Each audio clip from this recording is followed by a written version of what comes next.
Bismillahirrahmanirrahim. Ang paniniwala sa mga sugo.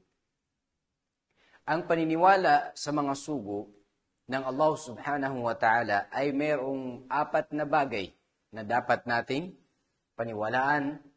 Una ay paniniwala na ang Allah subhanahu wa ta'ala ay nagpadala ng mga sugo sa bawat nasyon. Ang Allah subhanahu wa ta'ala ay nagsabi, وَلَقَدْ بَعَثْنَا فِي كُلِّ أُمَّةٍ رَسُولًا أَنِ اعْبُدُوا اللَّهَ وَاجْتَنِبُوا الطَّاغُوتَ. Katotohanan, kami ay nagpadala sa bawat nasyon ng sugo na nagsasabing sambahin ang Allah at inyong iwasan ang mga pagsamba sa mga Diyos-Diyosan. Pangalawa ay ang paniniwala sa mga sugo na binanggit ng Allah subhanahu wa ta'ala ang kanilang mga pangalan sa Quran.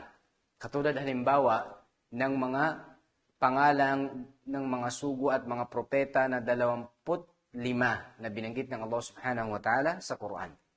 At ganun din paniniwala, kalakip nito ay paniniwala sa mga propeta at sugo na hindi binanggit ng Allah subhanahu wa ta'ala.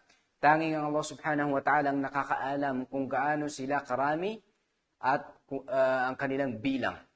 Ang Allah subhanahu wa ta'ala, kanyang sinabi at siya ay nagwika sa banal na Quran, وَلَقَدْ أَرْسَلْنَا رُسُلًا مِّن قَبْلِكَ مِنْهُمْ مَنْ قَصَصْنَا عَلَيْكَ وَمِنْهُمْ مَنْ لَمْ نَقْصُصْ عَلَيْكَ. Katotohanan na kami ay nagpadala ng mga sugo na ilan sa kanila ay ikinuwento namin sa iyo. At ang ilan sa kanila ay hindi namin ikinuwento sa iyo.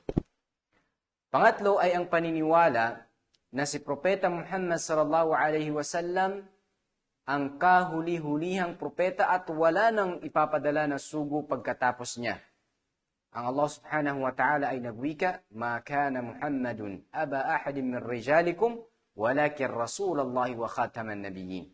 Si Muhammad ay hindi ama ng mga kalalakihan sa inyo. Subalit siya ay sugo ng Allah at ang kahuli-hulihang propeta, o di kaya ay sugo.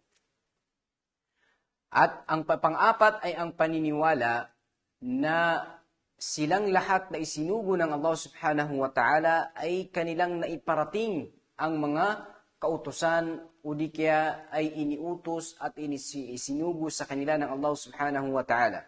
Ang lahat ng kanilang mga dala-dala na katuruan mula sa kanilang Panginoong Allah, ito ay lahat ay kanilang naiparating sa mga tao at wala silang itinago.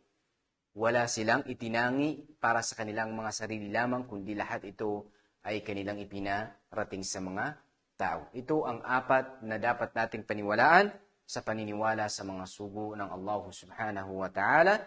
Wa sallallahu wa sallim ala nabina Muhammad wa ala alihi wa sahbihi wa sallam.